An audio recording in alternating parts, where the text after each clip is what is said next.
Supongamos por un momento que en esta semana algunos de ustedes tienen la oportunidad de predicarle el evangelio a dos personas. Una de ellas nació y creció en un hogar estable, tuvo el privilegio de disfrutar de una buena educación escolar y universitaria, es un profesional exitoso. Y aunque no se puede decir que esta persona ha llegado a entender el evangelio de la gracia de Dios en Cristo, es un hombre devoto a su religión, es un practicante de su religión. La otra persona se encuentra en el extremo opuesto, es una joven que creció en un hogar difícil, una prostituta que se ha sumergido profundamente en un mundo de vicios y de inmoralidad. La pregunta que quiero hacerles en esta mañana es: ¿cuál de estas dos personas tiene más obstáculos que vencer para venir a la salvación? ¿La joven prostituta o el hombre decente y religioso? ¿Se puede decir que uno de los dos está más perdido que el otro? ¿Cuál de los dos está más cerca de entrar por la puerta estrecha que lleva a la salvación? Bueno, obviamente, antes de responder estas preguntas, debemos recordar que nuestro Dios es soberano en la salvación de los pecadores, y nosotros sabemos que Dios alcanza a todo tipo de personas a través de la predicación del evangelio. Sin embargo, también sabemos por las Escrituras que las personas decentes y religiosas no suelen verse a sí mismas como pecadores culpables y perdidos que necesitan urgentemente de la misericordia de Dios. De hecho, en cierta ocasión el Señor Jesucristo, dirigiéndose a un grupo de hombres religiosos de su nación, se atrevió a decirles que los publicanos y las rameras iban delante de ellos en el reino de los cielos.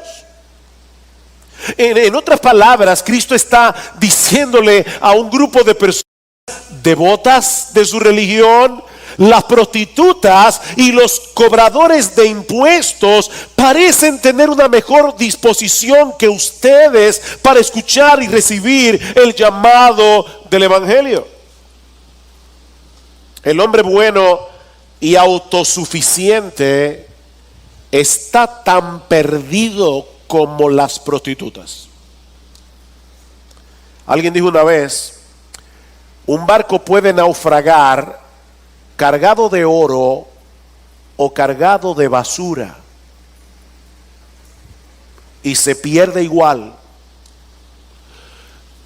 Mi amigo, se puede naufragar cargado de oro y se puede naufragar cargado de basura. La buena noticia es que el mismo evangelio que puede salvar a una persona hundida en sus vicios es el mismo evangelio que puede salvar a las personas decentes y religiosas. Y eso es lo que nosotros vemos en el pasaje que vamos a estudiar en la mañana de hoy, en Juan capítulo 3, que Lester leyó hace un momento. Aquí tenemos a Jesús evangelizando a un hombre llamado Nicodemo, un hombre que en el fondo de su corazón no cree necesitar la buena noticia del evangelio. Y lo que yo quiero que veamos en esta mañana es la metodología que usa Jesús para evangelizar a este tipo de persona. Ahora, ¿quién era Nicodemo? Porque si no conocemos el perfil de este hombre, vamos a perder la esencia de la historia. Vean una vez más el versículo 1. Dice: había un hombre de los fariseos llamado Nicodemo, prominente entre los judíos. Juan introduce el personaje de Nicodemo diciendo dos cosas acerca de él. La primera es que era un fariseo. Nicodemo pertenecía a la facción más estricta de la religión judía en los días del Señor. Estos individuos eran tan escrupulosos, eran tan quisquillosos en el cumplimiento de la ley, que en los días de Jesús se decía, había un dicho de que si solo dos personas llegaban al cielo, con toda seguridad una de ellas era un fariseo. Pero Juan nos dice también que era un hombre prominente entre los judíos, y esa palabra significa literalmente era un gobernante de los judíos. Nicodemo pertenecía al Sanedrín, que era algo así como la corte suprema de Israel.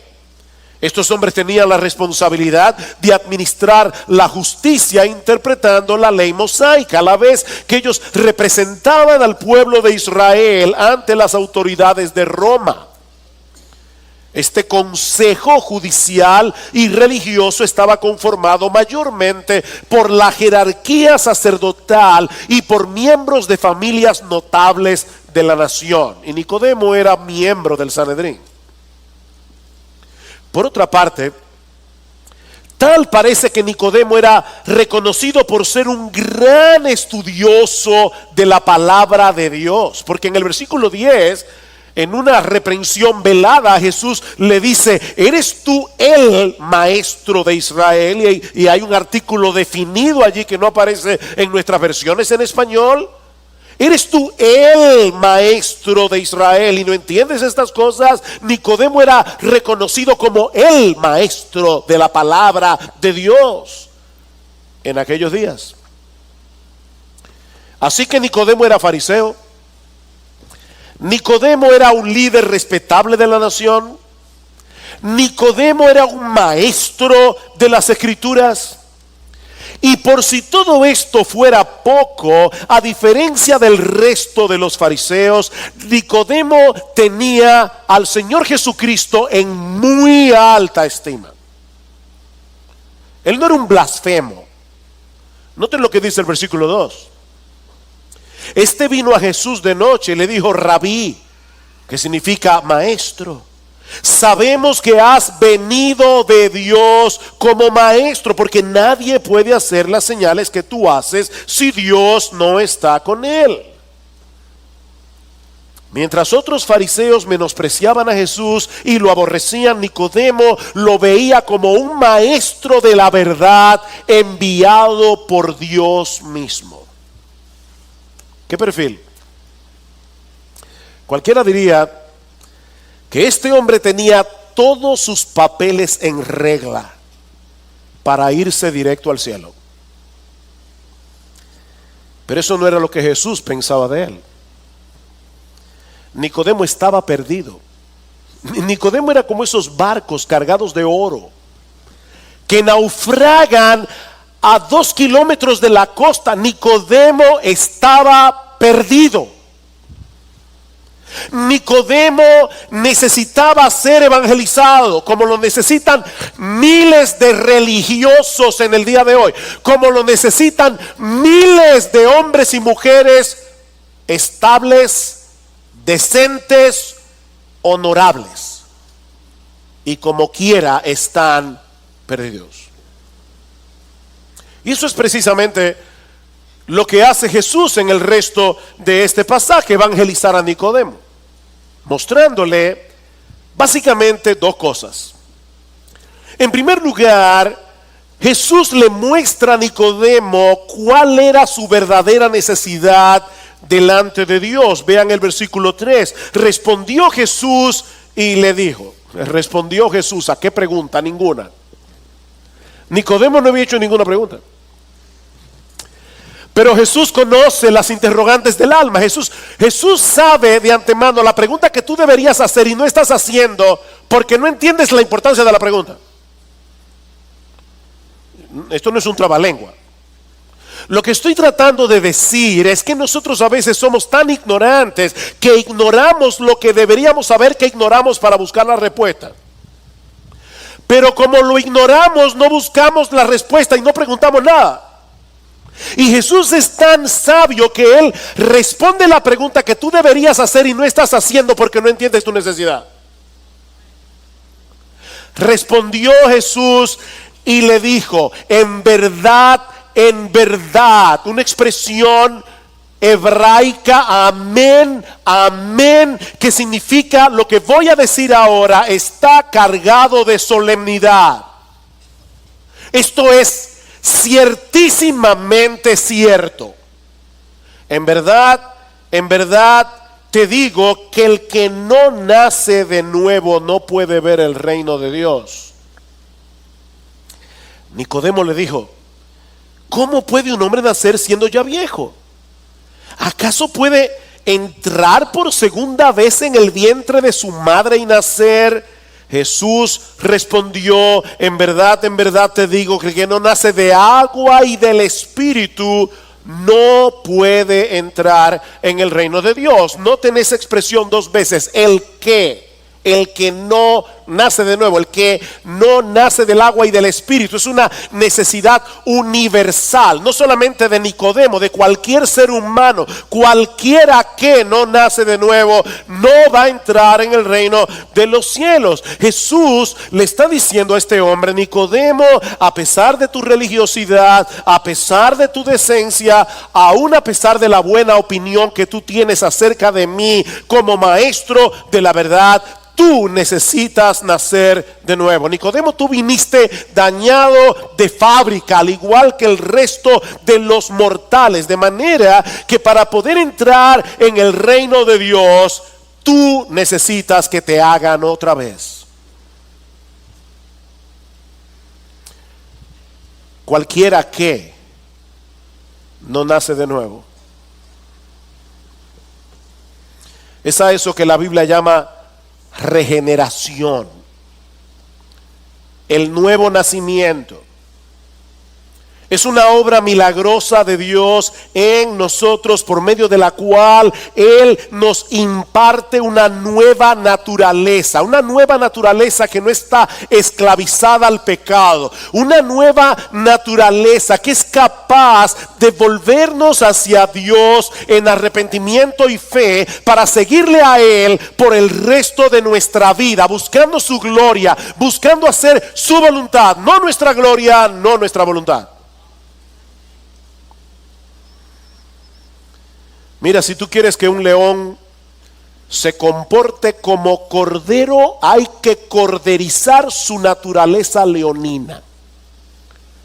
De lo contrario, seguirá comportándose como un león. Hay que rehacer al león. Hay que transformar su naturaleza, pues lo mismo sucede con los seres humanos. Si tú quieres que un incrédulo se comporte como un creyente, si tú quieres que un impío se comporte como un santo, hay que santificarlo. Hay que transformar su naturaleza. Y eso solo puede hacerlo Dios por medio de su Espíritu, el que no nace del agua y del Espíritu. Vean el versículo 6. Lo que es nacido de la carne, y la palabra carne en el Evangelio de Juan significa naturaleza pecaminosa. Lo que es nacido de la carne, carne es. En palabra más simple, dos padres pecadores engendran hijos pecadores. Yo sé que cuando tú ves a los niños pequeños, acabados de nacer, parecen ángeles, pero no son ángeles. No son ángeles, vienen con una tendencia hacia el pecado, vienen con una inclinación a querer hacer su voluntad. ¿Sabes por qué? Porque tú eres pecador, tu esposa es pecadora y tuvieron un hijo pecador. Lo que es nacido de la carne, carne es. Dos padres pecadores engendran hijos pecadores, pero lo que es nacido del Espíritu, Espíritu es. Así que Nicodemo, versículo 7, no te asombres. No te maravilles, Nicodemo, de que yo te haya dicho que os es necesario nacer de nuevo, a ti y a toda tu comitiva de fariseos. Os es necesario nacer de nuevo para entrar en el reino. ¿Saben lo que eso significa? Que todos nacemos afuera. Hay que entrar en el reino. Todos estamos afuera. Hay que entrar en algún momento por la puerta estrecha. Y la única manera, dice Cristo aquí, es el nuevo nacimiento. Una experiencia que ningún ser humano puede producir por sí mismo. Así como tú no tomaste la decisión de nacer en este mundo, tú tampoco tomaste la decisión, si eres cristiano, de nacer de nuevo. Y si tú estás aquí sin Cristo, tú no puedes tomar la decisión ahora mismo de regenerarte. Tú no puedes engendrarte espiritualmente a ti mismo, no puedes. Escuchen lo que dice Jesús en Juan capítulo 1, el Evangelio de Juan, en Juan capítulo 1, hablando de Jesús, dice: a los suyos vino y los suyos no le recibieron.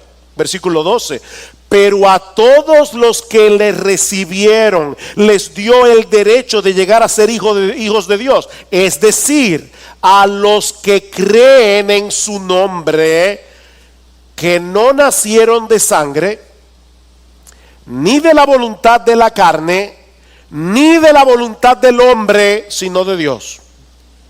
¿Y qué significa eso? Bueno, que aquellos que creen en Jesús primero fueron engendrados por el Padre. Y dice Cristo, dice Juan aquí, que esos que fueron engendrados no nacieron de voluntad de sangre. Es decir, esto no es hereditario. Niños que están aquí, escúchenme bien, si sus padres son cristianos, eso no los hace a ustedes cristianos. La salvación no se hereda, eso es algo que cada cual tiene que buscar en la presencia de Dios. Es una transacción personal entre cada individuo y Dios. Esto no se hereda, no es de sangre. Pero en segundo lugar, dice Jesús, ni es de la voluntad de la carne, es decir, nadie puede por su propia iniciativa hacerse nacer de nuevo. No es de la voluntad de la carne, tampoco es de la voluntad del hombre, dice Jesús. En otras palabras, tú no puedes hacer que otro nazca de nuevo. O sea, esto no se hereda. Tú no puedes hacerte nacer de nuevo a ti mismo. Y si tú eres cristiano, tampoco puedes hacer que otro nazca de nuevo. Por más que tú quieras que tus hijos sean creyentes, tú no puedes regenerarlos. Eso no es de la voluntad del hombre, sino de Dios. Sino de Dios. Esta es una obra completamente divina. Solo el Espíritu Santo puede producir el nuevo nacimiento. Y Él lo hace cuando quiere y donde quiere. Versículo 8. Capítulo 3 otra vez. El viento sopla donde quiere. Aquí hay un juego de palabras. La palabra neuma en griego significa tanto viento como espíritu. Es por eso que las llantas o las gomas, como decimos nosotros, de los automóviles se llaman neumáticos porque están llenos de aire. La palabra viento es neuma en griego. La palabra espíritu es neuma. Es lo mismo que en hebreo. Es la palabra ruach, que significa viento y significa espíritu. Así que Jesús está haciendo aquí un juego de palabras. El viento, el neuma, sopla donde quiere. Y oyes su sonido, pero no sabes de dónde viene ni a dónde va. Así es todo aquel que es nacido del Espíritu. Ningún ser humano puede controlar el viento. Y nadie puede controlar al espíritu. Ahora, nosotros escuchamos el sonido del viento, pero no podemos dirigirlo. Y de la misma manera nosotros podemos ver el impacto de la obra soberana y misteriosa del Espíritu en una persona. Nosotros vemos, esa persona antes era así y ahora es de esta otra manera. Nosotros vemos que hay un cambio, no es perfecto, pero nosotros vemos que hay una obra que se ha hecho en esa persona que nosotros no podemos explicar psicológicamente. Nosotros no podemos explicar cómo el apóstol Pablo, que aborrecía a los cristianos, que aborrecía el nombre de Jesús, de repente se convirtió el más grande evangelista del Nuevo Testamento. No podemos explicar eso, porque es la obra regeneradora del Espíritu Santo en Pablo. es la obra regeneradora del Espíritu Santo en cualquiera de nosotros. Nosotros podemos ver el impacto, pero no podemos predecirla ni producirla. Dice en Santiago capítulo 1, versículo 18, que fue Dios que en el ejercicio de su voluntad nos hizo nacer por la palabra de verdad. Tú entraste a este mundo porque tus padres te engendraron. Lo que Jesús está diciendo aquí es: nosotros no podemos entrar en el reino de Dios a menos que no nos engendre el Padre. Es una obra soberana de Dios. Ahora, por supuesto, para un fariseo como Nicodemo, todo esto resultaba muy confuso. Porque como todo buen fariseo, Nicodemo estaba acostumbrado a pensar en la salvación en términos de su propio desempeño en su obediencia a la ley de Dios. En otras palabras, Nicodemo pensaba que él tenía el control. Eso depende de mí, depende de cómo yo me comporto. Y ahora Jesús le está diciendo: no, Nicodemo, no depende de ti. Tú tienes que ser nacido de nuevo, tienes que ser engendrado de nuevo. Y Nicodemo le pregunta en el versículo 4, ¿cómo puede un hombre nacer siendo ya viejo? Él está confundido. ¿Acaso puede entrar por segunda vez en el vientre de su madre y nacer? Y más adelante en el versículo 9 respondió Nicodemo y le dijo: ¿cómo puede ser esto? ¿Cómo puede ser esto? Como todo buen fariseo, Nicodemo pensaba que la salvación dependía de él. ¿Ustedes recuerdan aquella famosa parábola en Lucas capítulo 18, los versículos 9 al 14, la parábola del fariseo y el publicano? Dice que Jesús a unos que confiaban en sí mismos les dijo esta parábola. Dos hombres subieron al templo a orar. Uno era fariseo y el otro era publicano. Era un cobrador de impuestos. Y el fariseo, dice Jesús, oraba consigo mismo de esta manera. Mire, yo no quiero ser irrespetuoso, pero definitivamente yo creo que el Señor tenía sentido del humor. Y yo imagino algunas personas en la multitud escuchando a Jesús haciendo porque este hombre oraba consigo mismo de esta manera: Dios, te doy gracias. Era un hombre agradecido. Te doy gracias, Señor, porque yo no soy como los otros hombres. Yo no soy adúltero, yo no soy avaro, yo no soy inmoral, ayuno 2 veces a la semana, yo doy diezmos de todo lo que gano, ni siquiera soy como este publicano. Pero el publicano, dice el Señor, estando lejos, ¿oyeron eso? ¿Lejos de dónde? Lejos del santuario, en el templo. Es decir, que el publicano estaba lejos, pero el fariseo estaba cerca. Él creía tener derecho a estar cerca de la presencia de Dios. Se lo había ganado a puro pulso, ese derecho. Pero el publicano, estando lejos, se golpeaba el pecho diciendo: Dios, sé propicio a mí, pecador. Y dice Cristo: os digo que ese descendió a su casa justificado antes que el otro, porque el que se humilla será enaltecido, el que se enaltece será humillado. Esa es la mentalidad típica del fariseo. Ahora, lo sorprendente, mis hermanos, es que esta enseñanza que Jesús le está dando a Nicodemo no era nueva. Si Nicodemo hubiera leído el Antiguo Testamento sin los lentes de sus prejuicios religiosos, se habría dado cuenta que allí se habla de este nuevo nacimiento de varias maneras. De ahí la reprensión del Señor en el versículo 10. ¿Eres tú el maestro de Israel y no entiendes estas cosas? Pero Nicodemo, ¿tú has leído la Biblia? ¿Tú no has leído el Antiguo Testamento? Ahí se dice claramente que el hombre, para poder entrar en el reino de Dios, tiene que nacer de nuevo. Por ejemplo, en Deuteronomio capítulo 30, versículo 6, Dios promete circuncidar el corazón de los hombres.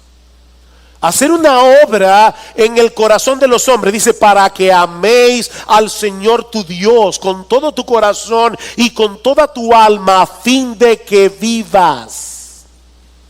¿Se dan cuenta?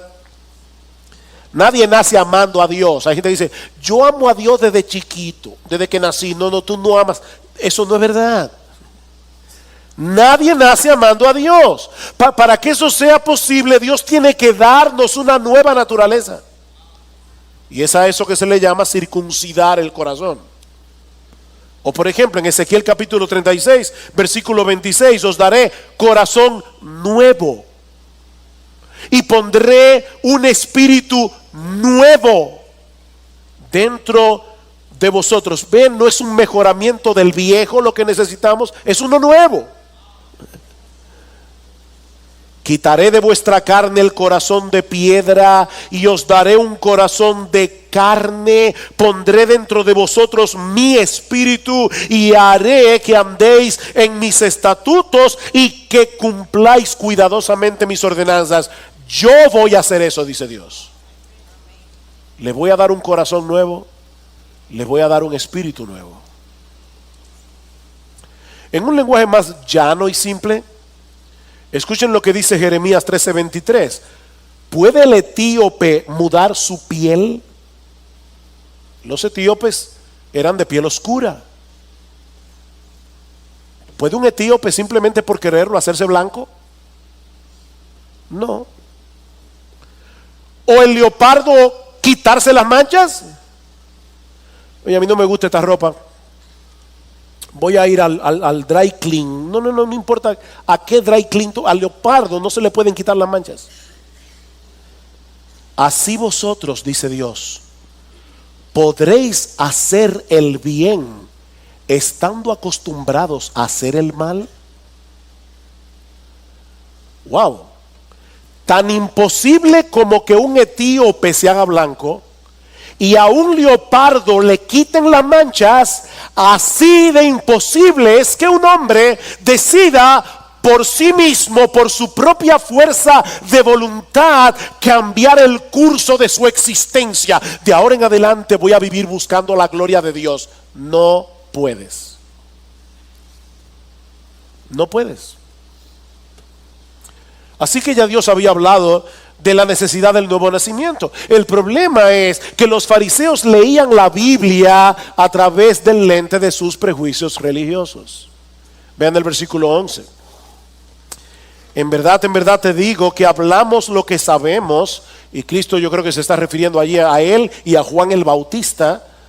Hablamos lo que sabemos y damos testimonio de lo que hemos visto, pero vosotros no recibís nuestro testimonio. Si os he hablado de las cosas terrenales y no creéis, o sea, yo te estoy hablando del nuevo nacimiento, que aunque es un nacimiento espiritual, es algo que ocurre aquí en la tierra, que tú lo puedes ver, que tú lo puedes percibir y no me crees. Imagínate si yo comience a hablarte de las cosas que pasan en el cielo. Dice, si os he hablado de las cosas terrenales y no creéis, ¿cómo creeréis si os hablo de las celestiales? ¿Se dan cuenta? El problema no era ignorancia, era incredulidad. ¿Por qué Nicodemo conocía el Antiguo Testamento y no podía entender la necesidad del nuevo nacimiento? Por su orgullo. No podía entenderlo porque él leía la Biblia con el lente de su orgullo, de su soberbia. Él no quería aceptar de ninguna manera que él no era la gran pieza que él creía que era. Ese es el problema. No es ignorancia, es incredulidad. Y aunque Nicodemo era diferente a los demás fariseos, por lo menos en cuanto a lo que él pensaba acerca de Jesús, noten que Jesús lo coloca dentro del grupo que no creía. Ustedes no reciben nuestro testimonio, ustedes no creen. Y de paso, esto nos enseña algo de suprema importancia. ¿Cómo veía Nicodemo a Jesús? Como un maestro de la verdad enviado por Dios. Pero eso no es suficiente. Mi amigo, escúchame bien, aceptar a Jesús únicamente como un maestro es incredulidad. Siempre recuerdo cuando me predicaron el evangelio por primera vez. Es más, hasta me acuerdo dónde estaba. Yo estaba caminando de noche En el barrio de mi casa, mi mejor amigo se había convertido, aunque era todavía de la secreta, no me lo decía. Pero de repente me dice, ¿qué tú piensas acerca de Jesús? Y yo le digo, yo creo que Jesús era un gran hombre. Yo creo que Jesús fue un individuo adelantado para su época. Eso es incredulidad.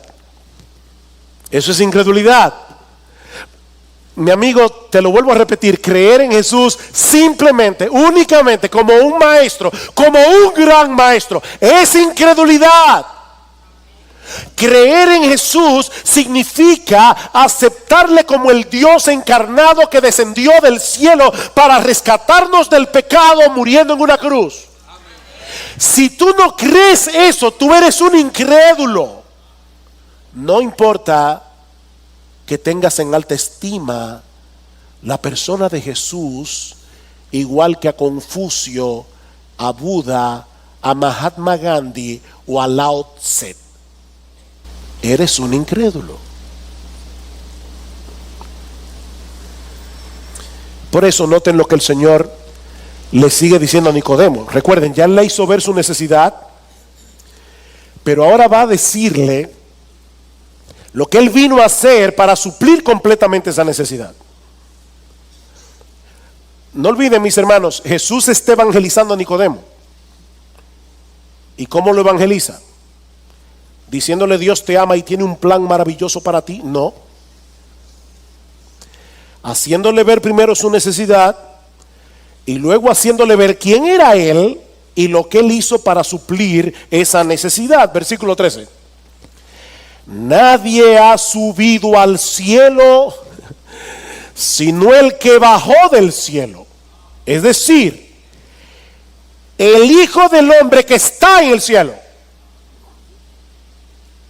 Espérate. ¿Bajó del cielo o está en el cielo? Sí. Las dos cosas. Bajó del cielo, pero es la segunda persona de la Trinidad que lo llena todo y por lo tanto está en el cielo.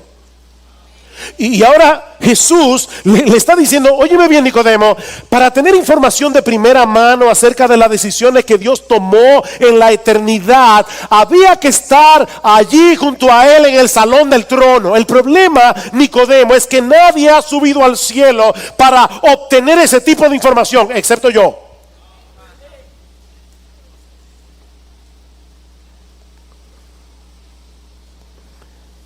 Nicodemo, cuando Dios estaba diseñando el plan de salvación, yo estaba allí. Así que haces bien en oír mi enseñanza, porque solo yo estaba allí. ¿Cómo comienza el Evangelio de Juan? En el principio era el verbo y el verbo era con Dios y el verbo era Dios. Estaba con Dios, prostonteón en griego. Estaba cara a cara con Dios, en perfecta comunión con Dios, y al mismo tiempo era Dios, porque el verbo es la segunda persona de la Trinidad. Nicodemo, cuando esas decisiones se estaban tomando en el salón del trono, yo estaba allí. Así que escúchame con atención, Nicodemo, porque ahora voy a darte la clave que tú necesitas para interpretar correctamente las escrituras que tanto tú como el resto de los fariseos creen que conocen, pero no conocen. Versículo 14. Y como Moisés levantó la serpiente en el desierto, así es necesario que el Hijo del Hombre sea levantado, para que todo aquel que cree tenga en él vida eterna. ¿Te acuerdas, Nicodemo, de aquel episodio de número 21? Es una historia que se encuentra en Números capítulo 21. El pueblo de Israel ha sido rescatado de la esclavitud en Egipto, va por el desierto camino a la tierra prometida, a la tierra de Canaán, pero el pueblo de Israel se queja murmurando contra Dios, y básicamente lo que el pueblo estaba diciendo es que Dios era un mentiroso y que Dios era un genocida. Los judíos se atrevieron a decir en el desierto: nos sacaste de la esclavitud de Egipto con promesas mentirosas para traernos a este desierto y matarnos de sed. Wow. Qué acusación contra Dios. Y Dios, como castigo, porque el pecado merece la muerte, les envía serpientes venenosas que mordían a los israelitas y caían muertos en el desierto. El pueblo se humilla, pide perdón, y Moisés intercede por ellos delante de Dios. Y en respuesta a la petición de Moisés, Dios provee un medio de salvación para este pueblo pecador. Dios le ordena a Moisés hacer una serpiente de bronce, levantarla en un asta, y dice en Números 21:8: y cualquiera que fuere mordido por las serpientes y mirare a ella vivirá. Y Moisés hizo una serpiente de bronce y la puso sobre un asta, y cuando alguna serpiente mordía a alguno, miraba a la serpiente de bronce y vivía. Noten que esta serpiente de bronce no era preventiva, era curativa. En otras palabras, mirar a la serpiente no iba a impedir la mordedura, iba a impedir la muerte. Cualquiera que fuere mordido y mirare a ella vivirá. O sea, era después de la mordida, con el veneno ya circulando en sus venas, que los israelitas debían mirar a la serpiente de bronce y vivir. Pero también debemos notar que la salvación del pueblo de Israel en ese momento solo sería posible por un acto de fe en la provisión de Dios. ¿De qué se habían quejado ellos en su incredulidad? Se habían quejado de la provisión de Dios en el desierto. Ahora debían revertir ese pecado confiando en la palabra de Dios. Imagínense a un individuo, lo muerde la serpiente y le dicen: bueno, Dios ha provisto una serpiente de bronce, déjame llevarte allá, mírala y vive. No, yo quiero un médico.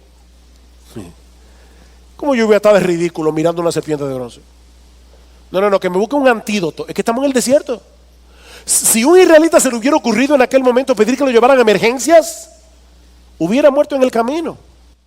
Había que mirar la serpiente de bronce, solamente había que creer, solamente había que confiar en la provisión de Dios. No había otro medio de salvación. Ellos debían mirar con fe hacia la serpiente de bronce levantada por Moisés. No tenían que llevar a cabo ningún ritual, no tenían que caminar 10 kilómetros a pie, no tenían que subir una montaña golpeándose el pecho.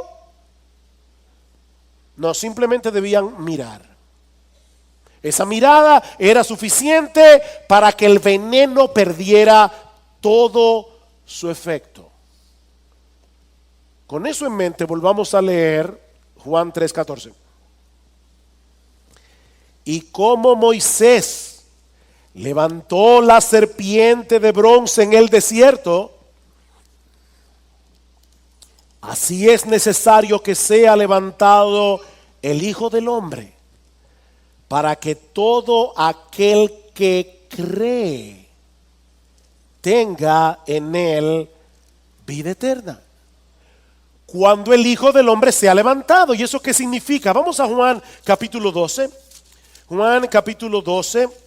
Se pueden quedar con el dedito allí en Juan 3, pero en Juan capítulo 12, en el versículo 22, Felipe llega con Andrés delante de Jesús y les dice, mira, te están buscando unos griegos. Y Jesús les dice, versículo 23, Jesús les respondió diciendo, ha llegado la hora para que el Hijo del Hombre sea glorificado. En verdad os digo que si el grano de trigo no cae en tierra y muere, queda él solo, pero si muere produce mucho fruto. Tú tienes que tomar la semilla, sembrarla en la tierra para que la semilla muera, se pudra y produzca fruto. Versículo 32.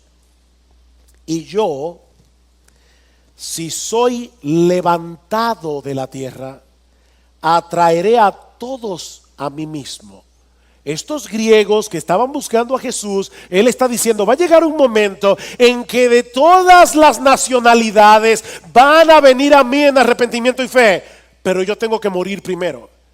Va a llegar el momento en que yo voy a ser levantado de la tierra y atraeré a todos a mí mismo. Versículo 33. Pero Él decía esto para indicar de qué clase de muerte iba a morir. ¿Qué es lo que Jesús le está diciendo a Nicodemo? En Juan 3. Nicodemo, esa serpiente de bronce que Moisés levantó en el desierto, no es más que un símbolo que apunta hacia mí. Así como la serpiente fue levantada en el desierto, así es necesario que yo sea levantado en una cruz, para que todo aquel que mira hacia mí con fe, viva y sea salvo y tenga vida eterna. Ahora, mis hermanos y amigos que están aquí, piensen en esto por un momento. La serpiente fue maldita en el huerto del Edén. De hecho, era considerada un animal inmundo según la ley de Moisés. Pero ese fue el animal que Dios escogió para que Moisés lo levantara en un asta para la salvación del pueblo. Una serpiente era lo que iba a señalar hacia Jesús, iba a simbolizar a Jesús. Dios pudo haberle dicho a Moisés, hazte un cordero de bronce. Él no es el cordero de Dios que quita el pecado del mundo. Moisés, hazte un cordero de bronce y el que mira a ese cordero vivirá. No, le ordenó que hiciera una serpiente, un animal maldito. ¿Saben por qué? Porque Jesús fue hecho pecado y fue hecho maldición en la cruz del Calvario para llevar nuestro pecado y nuestra maldición. Tenía que ser una serpiente. La ira de Dios que nosotros merecíamos por nuestras transgresiones cayó sobre él para que ahora nosotros podamos disfrutar de la salvación de pura gracia únicamente por medio de la fe. Pablo dice en Gálatas capítulo 3 versículo 13 que Cristo nos redimió de la maldición de la ley, hecho por nosotros maldición. Porque escrito está: maldito todo el que es colgado en un madero. Yo seré levantado y el que mire a mí vivirá.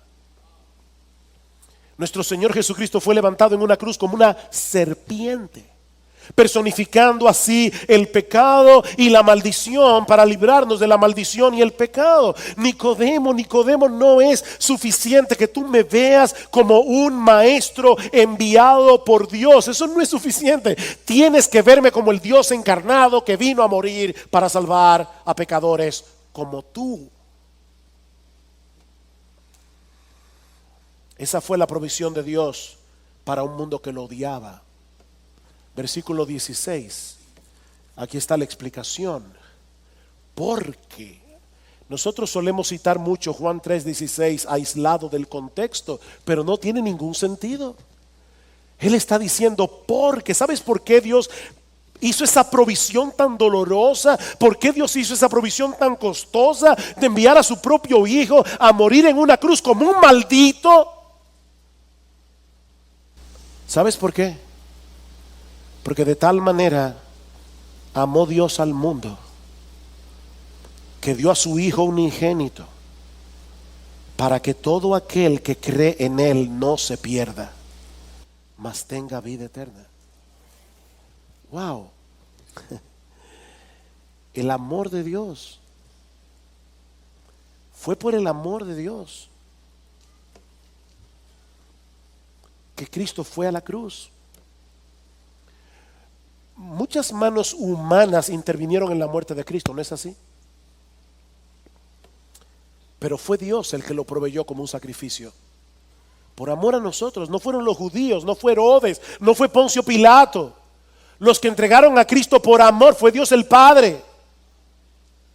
Para que todo aquel que en él cree no se pierda, ya está perdido, no se pierda, mas tenga vida eterna. Todos esos israelitas que fueron salvados en Número 21 murieron andando el tiempo. De hecho, algunos de ellos ni siquiera entraron en la tierra prometida.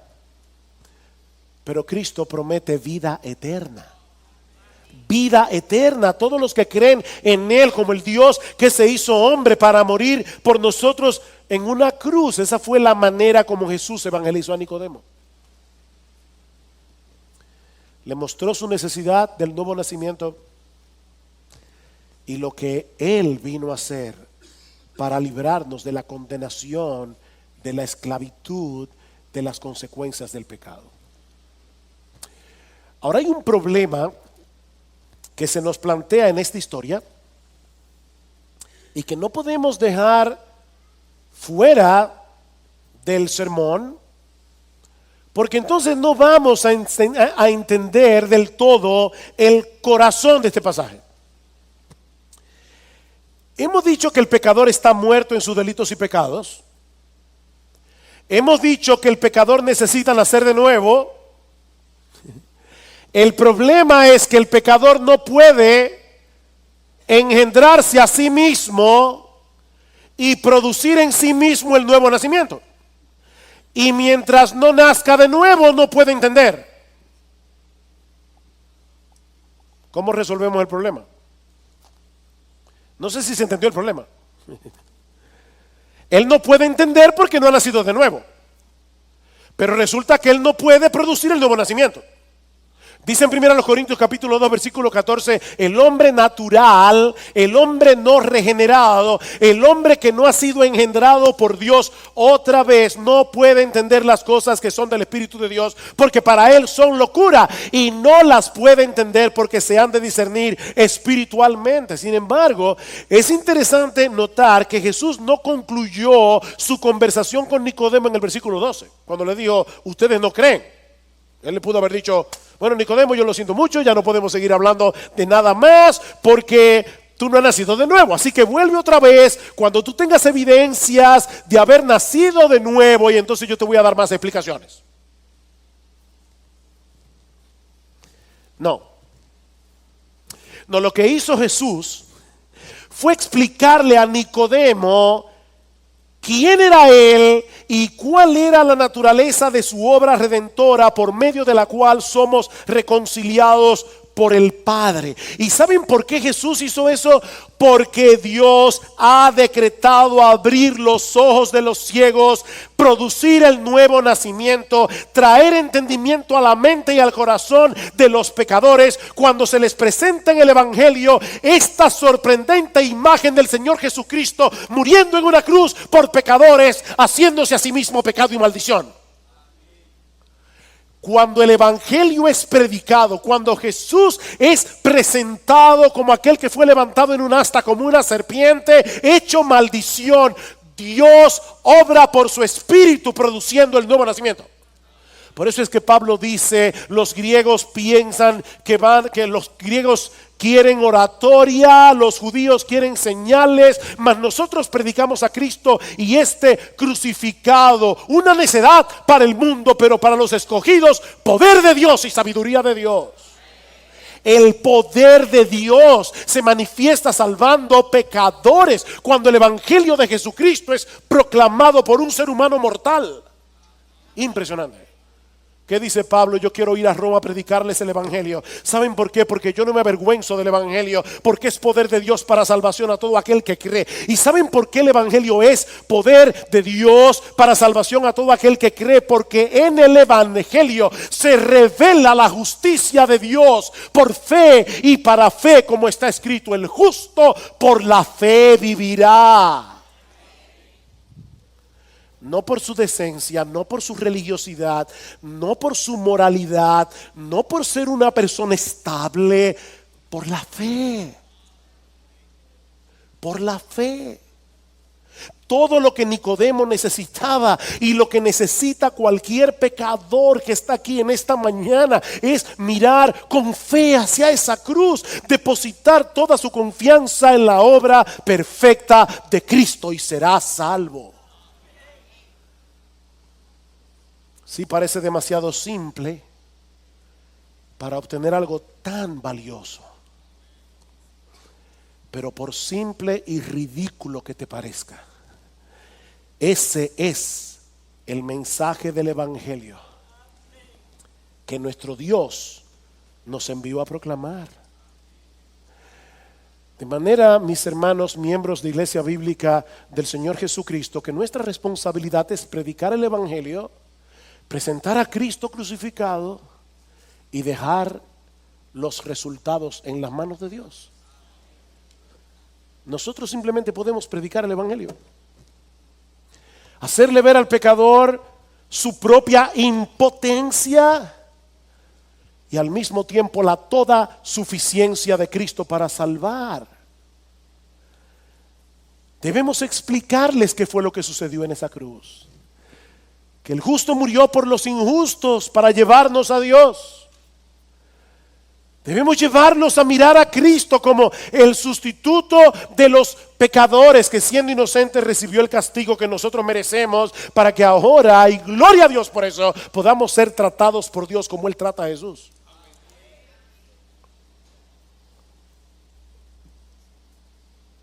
Ese es el mensaje del evangelio.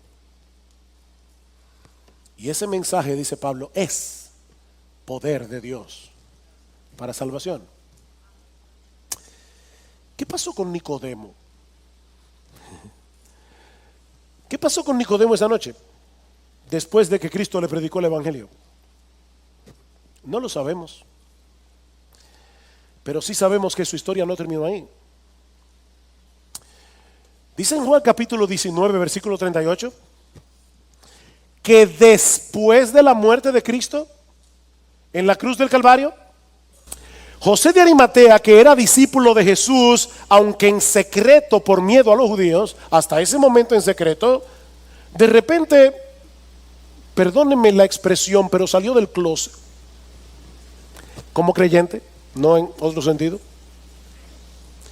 y le pidió permiso a Pilato públicamente para llevarse el cuerpo de Jesús, y Pilato le concedió el permiso.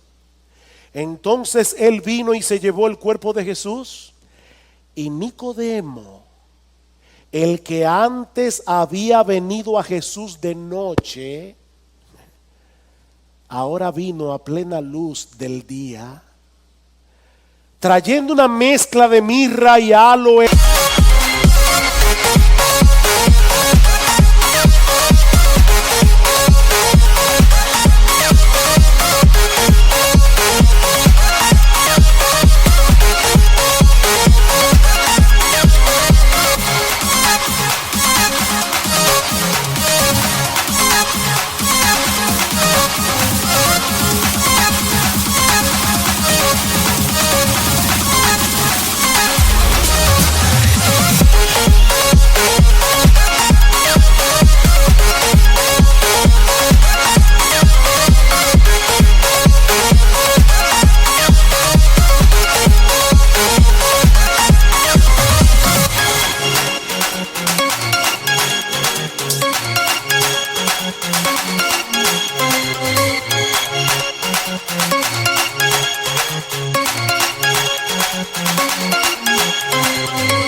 Como de 100 libras Eso era muy costoso. Así se enterraban a los reyes en aquellos días.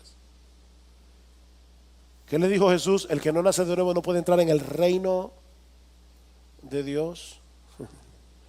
Y ahora José de Arimatea y Nicodemo le están dando a Jesús la sepultura que le corresponde a un rey. Entonces tomaron el cuerpo de Jesús y lo envolvieron en telas de lino con las especias aromáticas, como es costumbre sepultar entre los judíos. Tanto José de Arimatea como Nicodemo decidieron identificarse públicamente con Jesús en el momento más inoportuno, humanamente hablando, cuando Cristo parecía cualquier cosa menos un Mesías victorioso que vino al mundo a establecer el reino de Dios. No sabemos qué fue lo que los movió a tomar esta decisión, pero no sería extraño pensar, al menos en el caso de Nicodemo, que la conversación que él tuvo con Jesús aquella noche en Juan capítulo 3 viniera a su mente cuando él vio a Jesús levantado en esa cruz. Eso fue lo que me dijo Jesús. Nicodemo dejó de confiar en sí mismo para poner toda su confianza en Jesús cuando Dios hizo eficaz el evangelio que Jesús le predicó en Juan capítulo 3. Mis hermanos, prediquemos el evangelio. Prediquemos el evangelio cada vez que tengamos oportunidad, y cuando no haya la oportunidad, invéntala.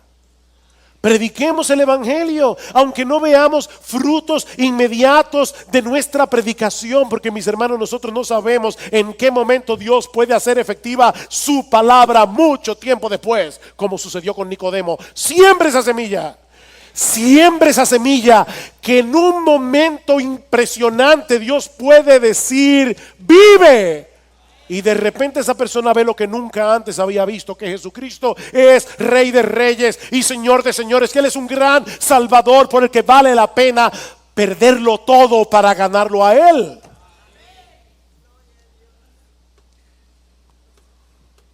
Y si tú estás aquí sin Cristo en esta mañana, mi amigo, yo quiero recordarte una vez más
que el veneno del pecado ya está corriendo en tus venas.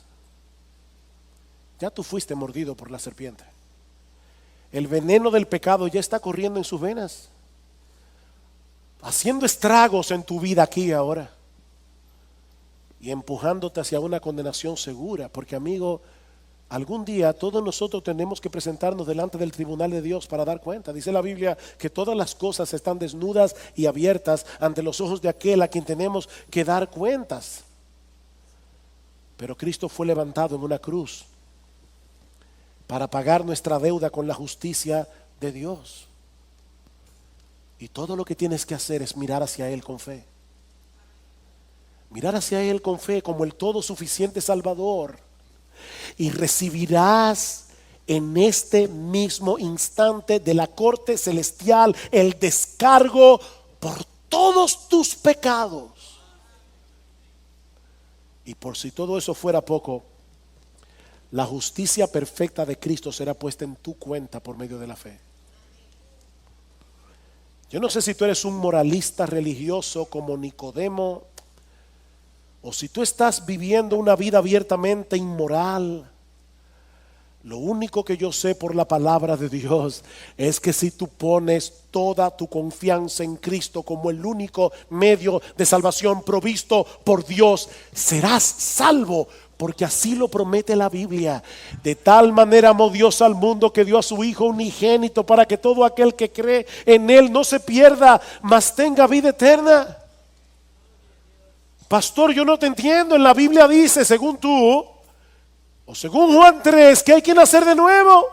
Y usted acaba de decirnos que no podemos producir ese nuevo nacimiento por nosotros mismos. ¿No será mejor que yo me quede tranquilo, sin hacer nada y esperar que Dios haga esa obra en mí? No, mi amigo. La misma Biblia que dice que la salvación es una obra divina, también nos dice que los pecadores tienen la responsabilidad de arrepentirse y creer.